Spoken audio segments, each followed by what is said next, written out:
Dekabrın 31-də gözlənilən hava şəraiti açıqlanıb. Milli Hidrometeorologiya Xidmətinin məlumatına əsasən Bakıda və Abşeron yarımadasında hava şəraitinin dəyişkən buludlu olacağı, arabir tutulacağı, əsasən yağmursuz keçəcəyi gözlənilir.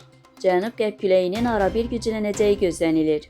Havanın temperaturu gecə 3-5 dərəcə, gündüz 9-12 dərəcə isti olacaq. Atmosfer təzyiqi 759 mm civə sütunundan 754 mm civə sütununa enəcək. Nisbi rütubət gecə 70-80%, gündüz 45-55% olacaq. Azərbaycanın rayonlarında hava şəraiti əsasən yağmursuz olacaq. Lakin gecəyə doğru bəzi dağlıq ərazilərdə arabir yağıntılı olacağı, qar yağacağı gözlənilir. Gecə və səhər duman olacaq. Qərb küləyi bəzi yerlərdə arabir güclənəcək. Havanın temperaturu gecə 1 dərəcə şaxtadan 4 dərəcəyədək isti, gündüz 8-13 dərəcə isti.